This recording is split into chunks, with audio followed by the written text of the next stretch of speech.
26వ అధ్యాయము.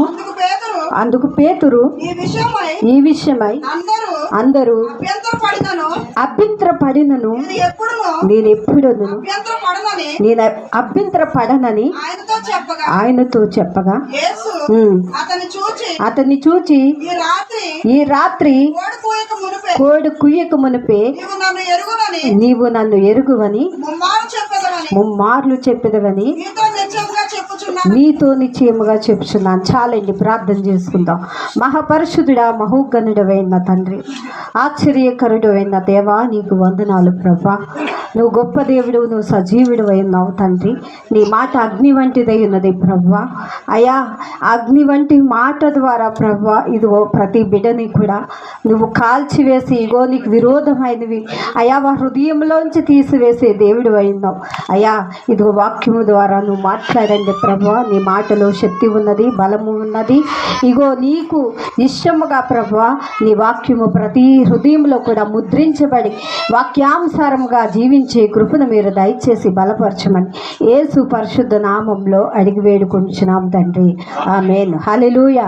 ఈరోజు మనము చూడబోతున్న అంశము పేతురు గారి కోసం. హల్లెలూయా. పేతురు మరి ఆయన జీవితంలో దేవుడు అంటూ ఉన్నాడు, ఇగో అక్కడ ప్రభుతో చెబుతున్న మాట ఏంటంటే, నేను ఎవ్వరు అభ్యంతర పడినప్పటికీ నేను ఏమాత్రం కూడా ప్రభువా నేను అభ్యంతరం పడను, నా ప్రాణమైనా నీ కొరకు నేనేం చేస్తాను ఇస్తానని అక్కడ ప్రభుతో చెప్తే ప్రభు అంటాడు, ఇగో తెల్లవారుకు మునిపోయిన 3 సార్లు నన్ను దేవుడిగా నువ్వు అంగీకరించవు. హల్లెలూయా. చూడండి, ఈరోజు నిజమే ఎలాంటి తీర్మానం పేతురు అంటే నా ప్రాణం ఇచ్చేస్తాను ప్రభు అని చెప్తా ఉన్నాడు. కానీ అక్కడ తెల్లవారేటప్పటికట తన ప్రాణం మీదకి వచ్చినప్పుడు అక్కడ పేతురు ఏం చెప్తున్నాడు తెలుసండి. ఒక చిన్నపిల్ల వచ్చి అడుగుతా ఉంది, ఇగో నువ్వు ఆ యేసు ప్రభు వారితో తిరుగుతూ ఉన్నావు కదా, 12 మందిలో శిష్యుడు నువ్వు కూడా ఒకడవు కదా అంటే ఆ పేతురు అంటాడు, నేను కాదు నేను ఆ వ్యక్తిని కాదని 3 సార్లు అక్కడ బొంకునట్లుగా రాయబడి ఉందండి. హల్లెలూయా. ఈరోజు నిజమే మన జీవితాల్లో కూడా చాలా సార్లు అక్కడ పేతురు ఏం ఆడాడంటే అబద్ధము చెప్పాడు. దేవునికి స్తోత్రం. ప్రాణము కంటే ఎక్కువగా ప్రభువుని ప్రేమించాడు. ప్రాణం మీదకి వచ్చినప్పుడు అతను ఎవరో నాకు తెలియదు అని ఎవరు చెప్తా ఉన్నారంటే పేతురు గారు చెప్తా ఉన్నారండి. దేవునికి స్తోత్రం. ఈ పేతురు ఎవరు అంటే 12 మందిలో ఒక శిష్యుడు, ఒక జాలరి, ఒక చేపలు పెట్టే ఒక వృత్తికి చెందిన వ్యక్తి. ఇలాంటి పేతురును ఎవరు పిలిచారు అంటే దేవుడు పిలుచుకున్నాడు. ఏమనంటే, నిన్ను మనుషులను పట్టే జాలర్లుగా నిన్ను నేను చేస్తాను, నువ్వు రా అన్నప్పుడు అవన్నీ కూడా విడిచిపెట్టి దేవుని వెంబడించిన వ్యక్తి పేతురండి. పేతురు పైన నా సంఘాన్ని ఇగో నువ్వు రాయిగా మరి నా యొక్క సంఘాన్ని నీ పైనే నేను కడతానని దేవుడు మొట్టమొదటి శిష్యుడుగా చక్కటి మరి పేతురు ఎంతో అద్భుతంగా దేవుడు పిలుచుకున్న వ్యక్తి ఈ పేతురు. హల్లెలూయా. ఈరోజు దేవుని అభిషేకముతో నింపబడి దేవుని కొరకు మరి ఆయనతో 3.5 సంవత్సరాలు కూడా చక్కగా ప్రయాణం చేసి దేవుడు చేసిన మేలును అనుభవిస్తూ అనేకమైనవి చూస్తూ మరి ఇలాంటి కార్యాలు చూచినప్పుడు ఒక శోధన రాగానే ఈ పేతురు గారు ఏమైపోయారంటే ఆయన ఆత్మీయంగా పడిపోయాడు. హల్లెలూయా. ఈరోజు నిజంగా ఎంత బలమైన వ్యక్తి కూడా ఏమైపోయాడండి, మరి ఆయన ఆత్మీయ జీవితంలో ప్రభుని అతను ఎవరో నాకు తెలీదు. హల్లెలూయా. ఆత్మీయంగా ప్రభు కొరకు ప్రాణం పెడతానన్న వ్యక్తి ఈరోజు అతను ఎవరో నాకు తెలియదని 3 సార్లు బొంకాడట. ఈరోజు నిజంగా అతను ఆత్మీయ స్థితి ఎలా ఉందంటే దిగజారిపోయే స్థితిలోనికి ఆయన వెళ్ళిపోయారు. హల్లెలూయా. అదే 26లో 40వ వచనంలో కూడా మీరు చదివితే 2వది గట మొట్టమొదటిగా ఆయన ఏం చేస్తారు, వారు నిద్రించుట చూచి ఒక గడి అయినను నాతో కూడా మేలుకుని ఉండలేరా? మీరు శోధనలో ప్రవేశించక ముందలే మెలకుగా ఉండి ప్రార్థన చేయండి. హల్లెలూయా. మొట్టమొదటిదట ఆయన అబద్ధం ఆడాడట. 2వదిగా ఆయనలో ఏమి లేదంటే ప్రార్థన లేదటండి. హల్లెలూయా. దేవుడు చెప్తా ఉన్నాడు, ఇగో మీరు ఈ తెల్లవార్లు మీరు ప్రార్థించండి, ఎందుకంటే శోధన రాబోతుంది, శత్రువులు ముట్టబోతూ ఉన్నారు కనుక ఆ కీడు మీ మీదకి ప్రవేశించుకుంటున్నట్లు మీ నిద్ర మానుకుని ఏం చేయాలండి, ప్రార్థన చేయండి, మేలుకోనండి అని చెప్పినప్పుడు ఈ యొక్క పేతురు అట ఏం చేస్తాడు చేస్తా ఉన్నాడంటే ఆ గుంపులో నిద్రపోతూ ఉన్నాడటండి. హల్లెలూయా.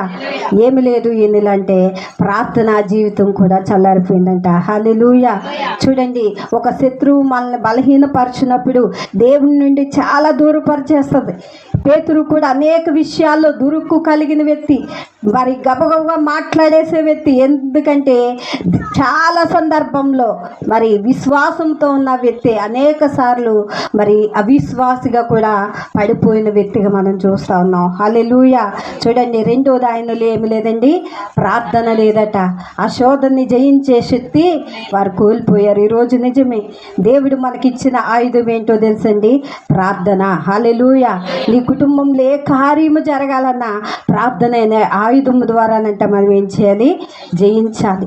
ఎంత కఠిన హృదయులైనా సరే దేవుడు ఏం చేస్తాడట, మార్చే దేవుడట. ఎటువంటి పరిస్థితులైనా సరే నీ ఇనప తలుపులు లాంటివి అవి తెరవలేనప్పటికీ కూడా ప్రార్థన అంట విడుదల కలగజేస్తుందట. హల్లెలూయా.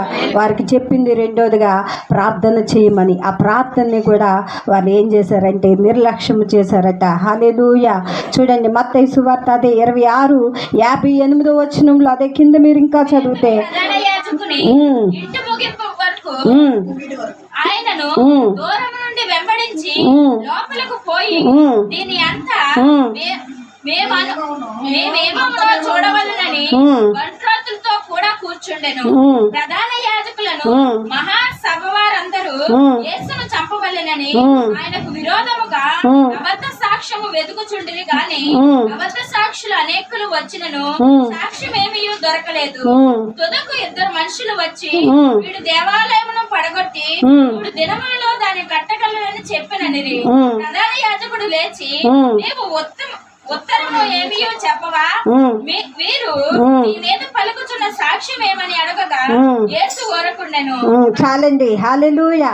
మూడోది గంట పేతురు గారు ఏం చేస్తా ఉన్నారండి, దూరం నుంచి చూస్తా ఉన్నాడంటే ఇదంతా ఎలా జరుగుతుంది, ఎలాగా మరి చంపివేస్తారని ప్రతీది కూడా దూరం నుంచి అయినా చూస్తూ ఉన్నాడట. ఈరోజు నిజమే, శ్రమ కలిగినప్పుడు అతన్ని చెయ్యవలసింది ప్రతీది విడిచిపెట్టాడండి. హల్లెలూయా.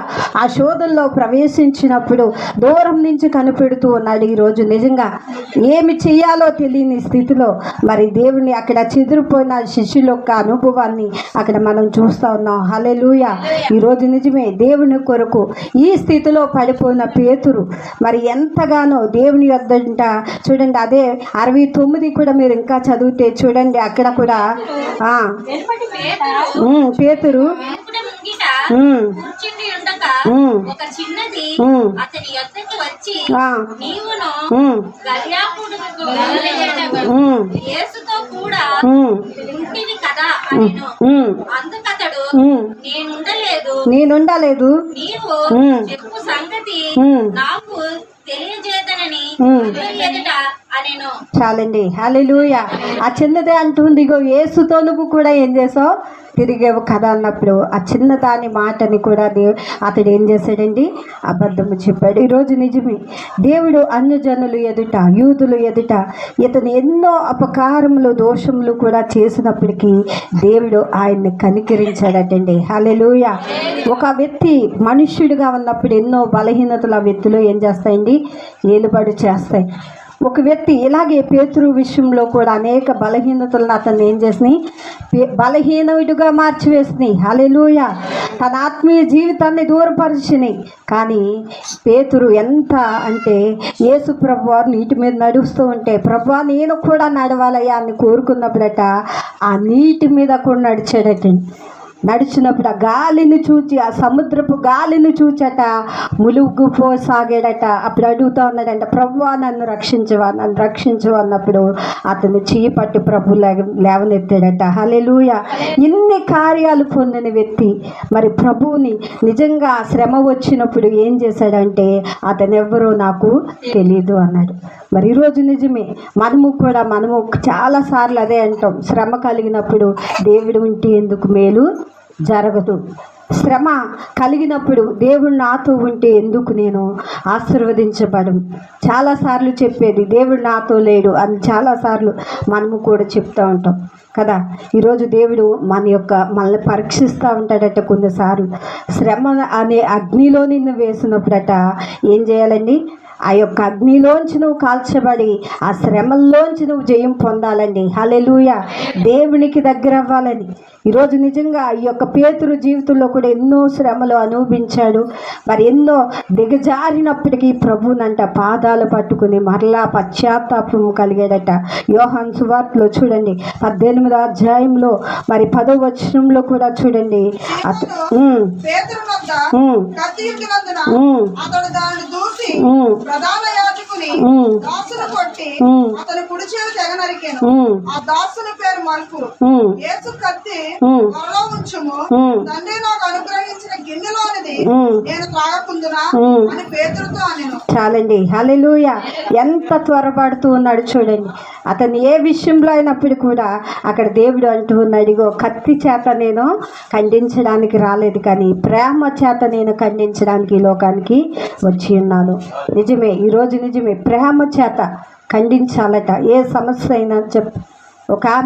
ఒక సహోదరేట ప్రతిరోజు తుక్కు తెచ్చి ఒక ఇంటి మీద వేస్తూ ఉందంటండి. ఆ క్రైస్తవురాలైన ఇంటి మీద వేస్తూ ఉంటే ఒక రోజు దెబ్బలాట ఇద్దరికి జరుగుతూ ఉన్నప్పుడు ఆ తుక్కేసి ఆమె చెప్తూ ఉందండి, నా భర్త పోలీస్, నేను ఏదైనా చేయగలను, మీరు ఏం చేసుకుంటారో చేసుకోండి అని చెప్తా ఉంటే అప్పుడు ఆమె ఏమి చేయలేక వెళ్ళి ఆ తుక్కు ఎత్తి పారబోసి తర్వాత పాస్టర్ గారు చెప్తుందంటే ఏమనంటే, చాలా శోధించబడుతున్నారండి నా ఇంటి పక్కన ఆమె, తన భర్త పోలీస్ అంట, ప్రతి విషయంలో నాతో గొడవ పడుతుంది, నాకేం చేయాలో తెలీదు, ప్రార్థన చేయండి అని చెప్పినప్పుడు ఆ పాస్టర్ గారు అన్నారంట, ఆ పోసిన తుక్కల్లా పోసేయమ్మా, నువ్వు పట్టుకెళ్ళి ఆమెనేమి అనుకు, నువ్వు నవ్వు చాలు అన్నాడటండి. ఆ దైవజనుడు చెప్పినట్లుగా మొదటి రోజు తెచ్చేసిందంట, రెండో రోజు తెచ్చేసినప్పుడు నవ్వుతూ ఉందంట, మూడో రోజు వేసినప్పుడు కూడా ఎత్తి మౌనంగా పోసేస్తూ ఉంటే అప్పుడు అనుకుందంటే ఈ పోలీసు గల ఆయన ఆ యొక్క భార్య అనుకుందంట, అనవసరంగా ఇన్ని రోజులు ఈమెని నేను బాధ పెట్టాను, ఇంత మంచిదాన్న నేను అనవసరంగా గొడవకి వెళ్తూ ఉన్నానని తన పశ్చాత్తాపము కలిగి అక్కడి నుండి చికెన్ కూరలు అవి తేయడం ప్రారంభించిందంటండి. హల్లెలూయా. దేవుని ప్రేమ ఒక వ్యక్తిలో ప్రారంభం అవ్విన తర్వాత అండి నిజంగా ప్రతీది కూడా దేవుడు చేయగలడు. హల్లెలూయా. శత్రువులతో సహితం అంట మిత్రులుగా దేవుడు మార్చగలడు. శత్రువుల్ని కూడా ఏం చేయగలడండి, మిత్రులుగా, నిన్ను ప్రేమించే విధముగానంట మన దేవుడు ఉంచగలిగే దేవుడు. హల్లెలూయా. ఈరోజు ప్రభు అదే అంటున్నాడు, నేను కత్తితోనే జయించడానికి రాలేదు, కానీ దేని చేత జయించడానికి, ప్రేమ చేత నేను జయించడానికి వచ్చాను, ప్రేమ ద్వారా నా ప్రాణం పెట్టడానికే వచ్చాను తప్ప నేను వేరే ఉద్దేశంతో కాదని అక్కడ చెప్తా ఉన్నాడు. చక్కటి మాట. హల్లెలూయా. మార్కు సువార్త 14వ అధ్యాయము 72వ వచనంలో కూడా చూడండి, అక్కడ కూడా ఏమున్నదంటే చూడండి, వెంటనే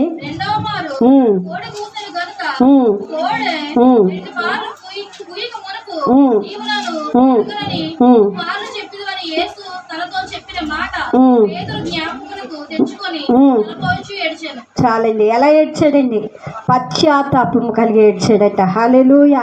అంగలార్చాడంట, ప్రభువా నువ్వు చెప్పావు, అది నెరవేరింది, నా జీవితంలో ఇంకెన్నడూ ఇలాంటి తప్పు నేను చేయకూడదని ప్రభు కొరకు బ్రతకడానికి ప్రారంభించాడటండి. హల్లెలూయా. ఎలాగంటే దేవుడు ఆయన సిలువకు అప్పగించిన తర్వాత, ప్రభు సిలువ మరణం పొందిన తర్వాత ఈ పేతురట బలమైన సాధనముగా పరిశుద్ధాత్మ చేత నింపబడి అనేక అద్భుతాలు ప్రభు కొరకు చేయడం ప్రారంభించాడట. హల్లెలూయా. యూదుల మధ్యన ఎక్కడైతే తను పట్టుకోవాలనుకున్నారో వారి మధ్యనే దేవుని యొక్క సువార్తను ప్రకటిస్తూ ధైర్యము పిరికివాడిగా ఉన్న యొక్క పేతురట ధైర్యవంతుడిగా మార్చబడ్డాడట. దేవునికి స్తోత్రం. అనేక యూదుల మధ్యన సాక్ష్యము చెబుతూ ప్రభు యొక్క మరణాన్ని మరి వివరిస్తూ అనేక మందినంట రక్షణ మార్గంలోనికి నడిపించడానికి ఇష్టపడ్డాడట. హల్లెలూయా. మనందరికీ తెలుసు, కొర్నేలు ఇంట్లో కూడా మరి ప్రార్థించినప్పుడు అంటే ఎంతమంది రక్షించబడ్డారండి, 3000 మంది అన్యులు రక్షించబడ్డారట. హల్లెలూయా. ఒక కొర్నేలు ఇంట్లో ప్రార్థన పెట్టినప్పుడు నిజంగా అనేక మంది అన్యులు రక్షించబడ్డారు ఈ పేతురు గారి యొక్క మరి దేవుని వాక్యాన్ని విని. హల్లెలూయా. ఈరోజు అంత గొప్ప కార్యాలు దేవుడు ఆయన ద్వారా జరిగించారు. ఎప్పుడంటే పశ్చాత్తాపము కలిగి దేవుని సన్నిధిలో తన అపరాధములన్నీ కూడా ఒప్పుకొని విడిచిపెట్టిన తర్వాత అప్పుడు పడుకునేవారట ప్రజలు. పేతురు వెళ్తూ ఉంటే ఆ నీడ రోగుల మీద పడుతూ ఉంటే వారికి ఏం కలిగేదండి? స్వస్థత వచ్చేదట. హల్లెలూయా. మాకు నీడ పడితే చాలు, పేతురు గారి నీడ నా యొక్క రోగుల మీద పడితే చాలు, అద్భుతాలు జరిగే, వారికి విడుదల కలిగేదట. దేవుడు అద్భుతమైన పరిచర్య ఆయన చేయడానికి ఇష్టపడ్డాడు. హల్లెలూయా. ఈరోజు నిజమే, బలహీనులుగా ఎప్పుడు కూడా దేవుడు ఉంచడానికి ఇష్టపడ్డు, కానీ నేను బలవంతులుగా మార్చాలని దేవుని యొక్క ఉద్దేశమై ఉన్నది. హల్లెలూయా. ఈరోజు ఏ విషయంలో మనం బలహీనులమై ఉన్నాం, ఏ విషయంలో మనం కృంగిపోతున్నాం ఒక్కసారి మనం గమనించవలసిన అవసరమై ఉన్నది. ఏ విషయంలో అయినప్పుడు కానీ దేవునికి నేను బలహీనుడిగా చూడడం ఆయన చిత్తము కాదు, కానీ బలవంతుడిగా మార్చాలని దేవుడు నిన్ను కోరుతూ ఉన్నాడు. హల్లెలూయా. చూడండి, చక్కటి పేతురు ఎలాంటి అద్భుతాలంటే కుంటివారు, లేవలేని స్థితిలో కూడా ఉన్నవారిని దేవుని శక్తి చేత ఆ పేతురు గారు ప్రార్థించగా విడుదల పొంది గెంతులు వేసి స్తుతించడం ప్రారంభించారట. ఎలాంటి అంటే ఎక్కడైతే పేతురును కించపరిచి హీన స్థితిలో ఉన్నారో వారి మధ్యనే దేవుని కార్యాలు దేవుడు జరిగించాడట. దేవునికి స్తోత్రం. ఈరోజు నిజమే, మన స్థితి మనం అనుకుంటాం, శ్రమల గుంటా వెళ్ళినప్పుడు నువ్వు ఒకటే గమనించాలి, దేవుడు నన్ను పరీక్షిస్తున్నాడు, నాకు విజయం ఏదో దాచి ఉంచాడు. హల్లెలూయా. గొప్ప కార్యం నేను పొందుతాను, రాబోయే దినాల్లో నా స్థితి ఎలా ఉండదు, కానీ నా పరిస్థితులన్నీ కూడా దేవుడు మార్చిపోతున్నాడని నువ్వు నమ్మాలి. దేవునికి స్తోత్రం. మనం నమ్మినప్పుడే దేవుని యొక్క మహిమను మనం చూడగలుగుతామట. నమ్మినప్పుడే దేవుని యొక్క కార్యాలను మనం అందుకోగలుగుతామండి. దేవునికి స్తోత్రం. ఈరోజు నిజంగా పశ్చాత్తాపము కలిగి ఈరోజు దేవుని సన్నిధికి వస్తున్నాం.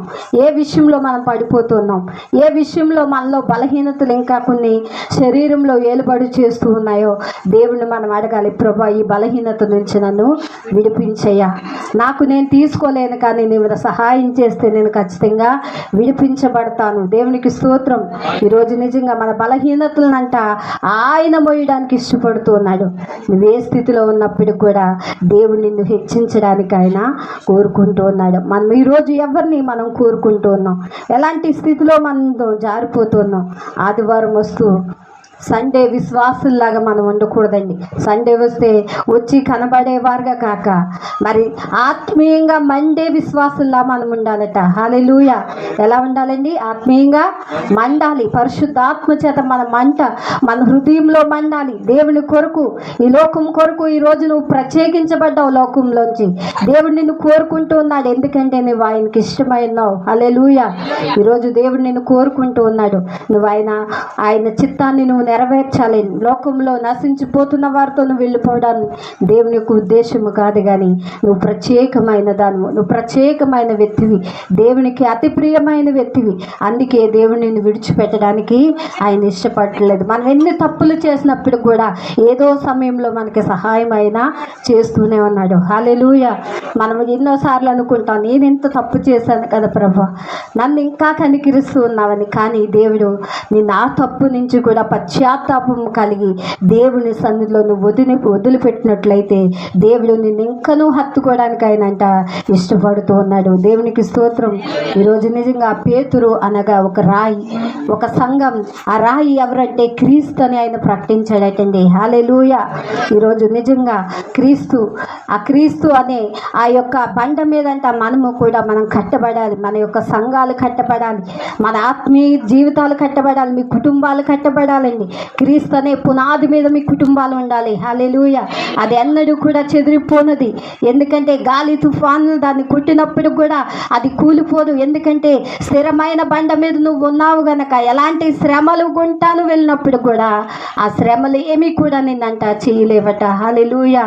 ఈరోజు నువ్వు క్రీస్తు అనే పునాది మీద ఆ యొక్క ఎలాగైతే దేవుడు ఆ పేతురు అనే బండ మీద తన యొక్క సంఘాన్ని కట్టినట్లుగా ఈరోజు మన ఆత్మీయ జీవితము ఆయన మీద కట్టబడాలి. దేవునికి స్తోత్రం.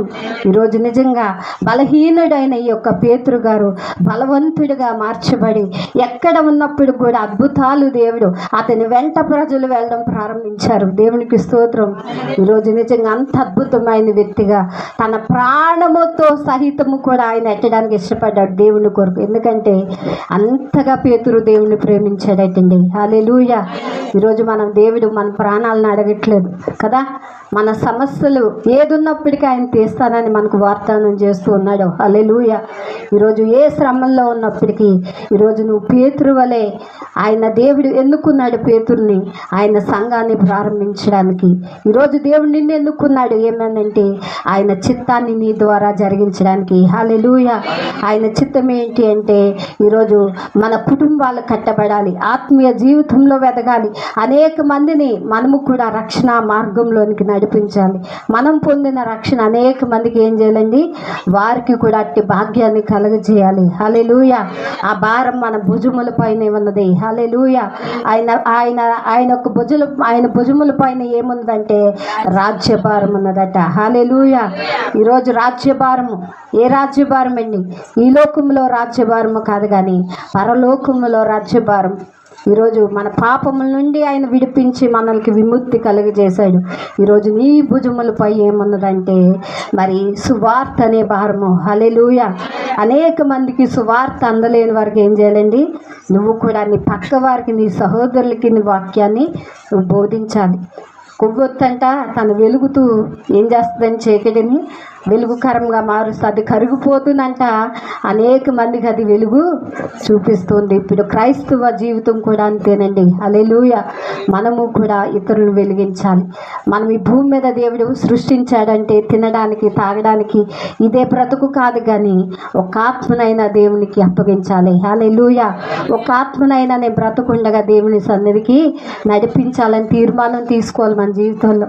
నేను చర్చికి వెళ్ళేటప్పుడే మా పెళ్ళైన కొత్తలో అండి ఒక సహోదరి నిజంగా ఆమె చనిపోనండి వదిలేస్తే, ఆవిడ ఒక అన్యురాలండి.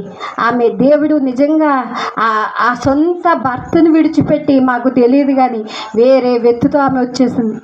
ఎన్ని రోజులు ఆమె భోజనం చేయకుండా ఉంటే ఆమె మాతో మేము వెళ్ళినప్పుడు ఆమె చెప్తా ఉంది, నా భర్త వదిలేసి వెళ్ళిపోయాడంటే నిజంగా తన సొంత భర్తే అనుకున్నాం. అయితే దేవుడు విడిచిపెట్టడమ్మా, ప్రార్థిద్దాం, దేవుడు కార్యం చేస్తాడని మేమేం చేసామంటే ఆమె 10 రోజుల నుంచి పైనే ఆహారం తినడం మానేసింది. ఆమెకు అన్నం పెట్టే రోజు నేను ఒకటే అన్నాను, ప్రార్థన చేద్దాం, మనందరూ దేవుడు గొప్పవాడు. హల్లెలూయా. ఆయన గొప్ప కార్యాలు చేస్తాడు, నీ బ్రతుకు ఇలాగ దేవుడు విడిచిపెట్టాడు అన్నప్పుడు మరి ఎంతో చదువుకుంది, టీచర్గా చేయడం ప్రారంభించింది. మంచి స్కూల్లో 2 పిల్లలతో వచ్చేసిందండి. ఎంత వయసు పిల్లలు 2ని తీసుకుని వచ్చేసి ఆ యొక్క మరి రాజమండ్రి అవతల ఊరు నుంచి వచ్చేసి ఇక్కడే ఉంది. ఎన్ని సంవత్సరాలు తెలుసండి? 3 సంవత్సరాలు. ఇంతకీ ఈ వ్యక్తి మా వారితో అప్పుడు వర్క్ చేస్తామండి వాడు. అయితే రాలేదేంటని ఇంటికి వెళ్తే నా భర్త వెళ్ళిపోయాడండి మమ్మల్ని వదిలేసి అంటే తర్వాత అర్థమైంది అతనికి అంటే పెళ్లి కుదిరిందంటండి. ఈమెని పిల్లల్ని అర్ధాంతరంగా వదిలేసి ఆ పెళ్లి చేసుకోవడానికి వెళ్ళిపోయాడు. ఈమెమో మాతో నిజం చెప్పలేదు కానీ నా భర్త పోయాడు, ప్రార్థన చేయండి ప్రార్థన చేయండి అంటే మాకు తెలియక మేము కూడా ప్రతిరోజును ఆయన సాయంత్రం కూర్చోబెట్టి అలా ప్రార్థించాలి. తెలుదా పాటలు రావు, ఏమి రావు, అలాగ కూర్చోబెట్టుకుని మేము ప్రార్థన చేస్తూ ఉంటే ఆమె కన్నీరు విడుస్తా ఒకటే అనేదండి. ఏమని తెలుసా, నేను రాంగ్ రూట్లో ఉన్నాను ప్రభువా, నన్ను క్షమించు. ఎలా పశ్చాత్తాపపడ్డదండి? నిజం మాకు చెప్పలేదు కానీ దేవుని దగ్గర ఒప్పుకుని తను ఎంత కన్నీరు కార్చిందంటే ఆ నేల అంతా తడిచిపోయిందండి. అంతగా ఏడ్చేది. ఏంటి రాంగ్ రూట్లో ఉన్నాను అంటుందని మాకు అర్థం కాలేదు. కానీ ఏదైనప్పటికీ దేవుడు విడిపిస్తాడని విశ్వాసంతో మేము ప్రార్థన చేయడం ప్రారంభించాం. హల్లెలూయా. 2 పిల్లలను పెట్టుకుని చనిపోతాను అన్న మనిషి దేవుళ్ళో 3 నెలలకే ఆత్మీయంగా దేవుళ్ళో బలపరచబడ్డదండి. హల్లెలూయా. ఆ స్థలంలో దేవుని దర్శనాలు కూడా ఆమెకు వచ్చేవి. ఎంత అద్భుతం అంటే నేను రక్షణ పొందుతానండి, నా భర్త వెళ్ళిపోయినా నాకు నష్టం లేదు, నేను పిల్లల్ని పట్టుకుని నేను బ్రతుకుతానని ధైర్యం తెచ్చుకుని నమ్మి బాప్తీసం పొందిందండి. హల్లెలూయా. దేవుడు ఎంత గొప్ప కార్యం చేశాడు తెలుసండి. తన సొంత భర్త ఆమె ఎక్కడుందో తెలుసుకున్నంట ఆ వ్యక్తి ఎత్తుక్కుంటా తన భార్యను వచ్చాడండి. హల్లెలూయా. మరి చూడండి ఎంత గొప్ప కార్యం అంటే రక్షణ పొందిన తర్వాత ఆమె తన భర్త ఒక లారీ తీసుకుని వచ్చి ఆ సామాన్లు అన్నీ వేశాక మమ్మల్ని పిలిపించి అప్పుడు చెప్తా ఉందండి, నన్ను కౌగులించుకుని అంటుంది నా చేతులు పట్టుకుని. అప్పుడు నిజం చెప్తా ఉంది. ఏమనంటే వెళ్ళిపోయిన అతను నా సొంత భర్త కాదండి, పెళ్ళి అవ్వలేదు, అతను పెళ్ళి కుదిరిందని నన్ను అర్ధాంతరంగా వదిలేశాడు, నేను పిల్లలతో చనిపోవాలి. కానీ ఈరోజు ఎంతగా నేను దేవుళ్ళో బలపడడానికి నేను బ్రతికుండడానికి కారణము మీరంటే నేనన్నాను. నేను కాదమ్మా, దేవుడు గొప్పవాడు. హల్లెలూయా. నీ భర్త 3 సంవత్సరాలు వేరే వ్యక్తితో ఉన్నప్పుడు కూడా అతను ప్రేమించిన యొద్దకు వచ్చాడు అంటే అది అంత గొప్ప విషయం అమ్మా. అంత మంచి భర్త దేవుడు అతని మనస్సును మార్చాడు. హల్లెలూయా, అది గొప్ప విషయం అమ్మా. కానీ నువ్వు చివరి వరకు ప్రభువుని నమ్ముకో, ఘనమైన కార్యాలు నీ జీవితంలో దేవుడిని చూస్తావని. ఆ రోజు ఆ కుటుంబం ఎంతో సంతోషంగా వెళ్ళిందండి. హల్లెలూయా. ఈరోజు మనం నమ్మాలి, దేవుని యొద్దకు వస్తున్నాను, చెదిరిపోయిన బ్రతుకులను అంటా తిరిగైనా బాగు చేయగలిగే దేవుడు. దేవునికి స్తోత్రం. ఆ కుటుంబం ఎంతో సంతోషంగా తన భర్తను ఏమని నాకు చూపించినప్పుడు చాలా సంతోషించాను. పోన్లే, తన పాపాన్ని దేవుని సన్నిధిలో ఏం చేసింది, ఒప్పుకుంది, విడిచిపెట్టింది. దేవుని కార్యాన్ని ఆమె చూడగలిగింది. ఈరోజు నిజమే, పశ్చాత్తాపంకి మించింది ఏది కూడా లేదండి. మన దేవుడు మనం ఒప్పుకోవాలే కానీ ప్రతిదీ కూడా మన జీవితాల్లో ఆయన కార్యాలు నెరవేర్చడానికి ఇష్టపడుతూ ఉన్నాడు. హల్లెలూయా. ఈరోజు చెదిరిపోయిన బ్రతుకులను తిరిగి కట్టే దేవుడై ఉన్నాడు. ఆయన చెదిరిపోయిన మన జీవితాలని చూస్తూ ఆనందించే దేవుడు కాదు, కానీ ఈరోజు నువ్వు ఏ స్థితిలో ఉన్నప్పుడు కూడా దేవుడు మరలా నీ కుటుంబాన్ని ఆత్మీయంగా బలపరచడానికి ఇష్టపడుతూ ఉన్నాడు. హల్లెలూయా. ఈరోజు నిజంగా దేవుని సన్నిధికి మనం వస్తున్నాం. మనం వచ్చి వెళ్ళిపోయేవారుగా మనం ఉండకూడదు, కానీ ఆయన మహిమ కార్యాలు మన జీవితాల్లో అనుభవించాలి. హల్లెలూయా. మన జీవితాల్లో ఏదైతే ప్రభువుకు అడ్డముగా ఉందో అది సరి చేసుకుందాం. దేవుని సన్నిధిలో అది సరి చేసుకుని అది విడిచిపెడదాం. దేవునికి ఇష్టంగా నువ్వు బ్రతికితే నిజంగా నీ అంత ధన్యుడి లోకంలో ఎవరు కూడా లేరు. ఎందుకంటే తన తప్పునంట ఒప్పుకుని విడిచిపెట్టేవాడు ధన్యుడటండి. హల్లెలూయా. ఈరోజు దాని తప్పును మనిషి అన్న తర్వాత ప్రతి వ్యక్తి కూడా తప్పు చేయక మానడు. చేసిన ఆ తప్పును నువ్వు ఎక్కడికి ఒప్పుకోవాలంటే మనుషుల దగ్గర కప్పుపూస్తారు, చాలామంది బుకాయిస్తారు, నేను ఇది చేయలేదు అది చేయలేదని, చాలా నీతిగా వెళ్ళిపోతున్నానని. కానీ నీ దేవుడు చూస్తే చాలు. హల్లెలూయా. నువ్వు మనుషుల దగ్గర కప్పుకున్నప్పటికీ ఎవరి దగ్గర ఒప్పుకోవాలంటే నీ దేవాది దేవుని దగ్గర ఒప్పుకోవాలి. హల్లెలూయా. ఈరోజు నిజంగా నీ పరిస్థితులు మారాలి అంటే నువ్వు ఒప్పుకోవాలి. దేవుని సన్నిధిలో నువ్వు ఒప్పుకున్నప్పుడే ఆ పరిశుద్ధాత్మ దేవుడు వచ్చి నీలో కార్యాలు చేయడానికి ఆయన ఇష్టపడతాడు. హల్లెలూయా. నీలో ఉండడానికి ఆయన ఇష్టపడతాడు. నీలో ప్రతి అధికారం ఆయన తీసుకోవడానికి నీ కొరకు ఆయన ఇష్టపడతాడు. ఈరోజు పేతురు గారు మరి యేసుక్రీస్తు ప్రభు ఎవరో నాకు తెలియదన్న వ్యక్తే ఆయన కొరకంట అనేక కార్యాలు ప్రజల ఎదుట జరిగించి గొప్పవాడు, ఆయన మరణం జయించి జయశీలుడిగా లేచాడని అనేక మందికి ప్రకటించిన వ్యక్తిగా ఈ పేతురును దేవుడు వాడుకున్నాడండి. హల్లెలూయా. ఈరోజు నిజంగా మన జీవితాలు దేని మీద కట్టబడుతూ ఉన్నాయి. ఈరోజు మనం ఎలా బ్రతుకుతున్నాం, తినడానికి తాగడానికి ఈ బ్రతుకట అన్ని జనులు కూడా బ్రతుకుతారటండి. హల్లెలూయా. వారు ఏమి ఇస్తారు, ఎందుకంటే దేవుడు తెలియదు కనుక వారు తిని త్రాగి ఏమి ధరించుకుందామా అని వారు తినడం కోసమే వారు బ్రతుకుతారట. హల్లెలూయా. ఈరోజు అలాగే నీ జీవితం ఉండకూడదు, కానీ ఎవరి కొరకు నువ్వు బ్రతకాలండి, క్రీస్తు కొరకు బ్రతకాలి. హల్లెలూయా. క్రీస్తు నా కొరకు ప్రాణం పెట్టాడు, నన్ను రక్షించాడు. నేను మరణించిన తర్వాత మరలా ఆయన యొద్దకు నేను చేరాలి. కనుక ఈ లోకంలో ఇతరులతో మనం పోల్చుకోకూడదు. హల్లెలూయా.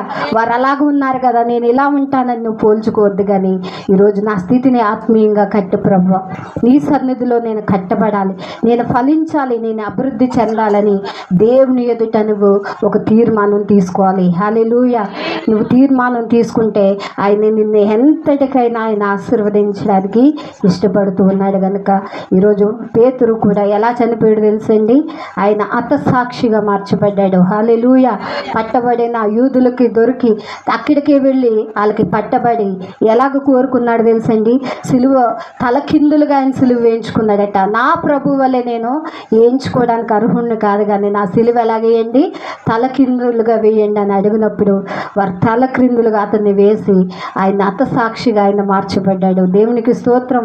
అంటే ఎంత ప్రాణం కూడా ప్రభు కొరకు ఆయన పెట్టిన వ్యక్తిగా, ఎంతగా అంటే ఆ సిలువ శ్రమల్లో అతను కూడా పాలు పొందాడు. దేవునికి స్తోత్రం.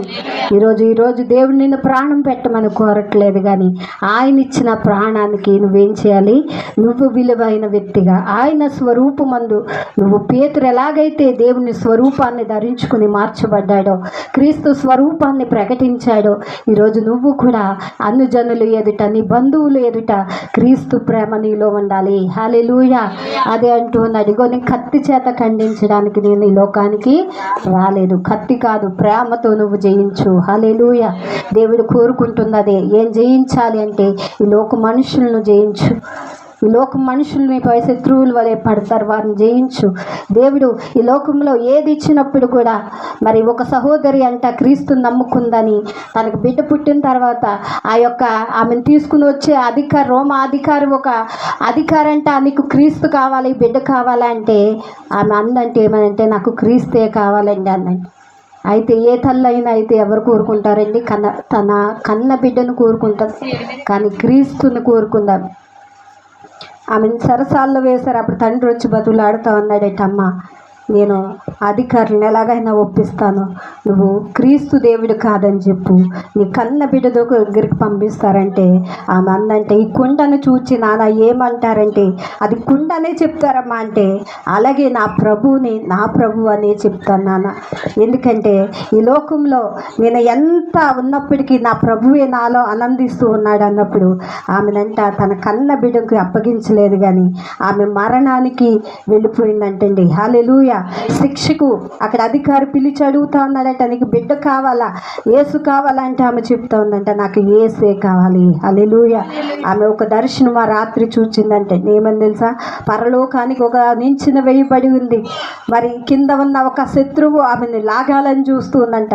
అనేకమైన ఆ నిచ్చిన పక్కన అనేకమైన కత్తులు వేలాడుతూ ఉన్నప్పుడు ఆమె అంట ఆ నిచ్చిన వెక్కుతా వెళ్ళిపోయిందంట దేవుని వద్దకు. హల్లెలూయా. ఆ దర్శనాన్ని బట్టి ఆమె కోరుకుంది ఏమంటే నాకు క్రీస్తే నాకు కావాలి. ఈరోజు నీతిమంతులు ఎంతోమంది మన భూమి మీద మరణించి వారి రక్తమేనండి ఈరోజు అనేక మందికి రక్షణ చూపిస్తూ ఉంది. హల్లెలూయా. ఈరోజు నీతిమంతుల మరణము చాలా మంది చనిపోయారు, ప్రభు కొరకు ప్రాణం పెట్టిన వారు కూడా ఉన్నారు. ఈరోజు ప్రభు మన కొరకు ప్రాణం పెడితే అనేక మంది క్రీస్తుకు హతసాక్షులుగా మార్చబడ్డారు. ఏంటి కారణం అంటే దేవుని ప్రేమ వారిలో. హల్లెలూయా. ఈరోజు నువ్వు రక్తము కారేంతగా నువ్వు శ్రమ పడవలసిన అవసరము లేదు, కానీ క్రీస్తు ప్రేమను ప్రకటించు. ఇతరుల వైపు ఈ యొక్క పేతురు ఎలాగైతే దేవుని ప్రేమను అనేక మందికి ప్రకటించి అనేక మందిని రక్షించాడో ఈరోజు నువ్వు దేవుని రాజ్యానికి వెళ్ళేటప్పుడు ఒక్క ఆత్మనైనా ప్రభు యొద్దకు నువ్వు నడిపించు. దేవుడు అదే కోరుకుంటూ ఉన్నాడు. నశించిపోతున్న దాని కొరకు వెతికి రక్షించడానికి ఈ లోకానికి వచ్చాడు కనుక నువ్వు కూడా ఆయన భారాన్ని నీ మీద వేసుకుని నువ్వు కూడా అనేక మందిని రక్షించాలని దేవుడు కోరుతూ ఉన్నాడు. ఈ కొద్ది మాటలు దేవుడు దీవించునుగాక. ఆమేన్. తల్ల వంచుదామని ప్రార్థన చేద్దాం.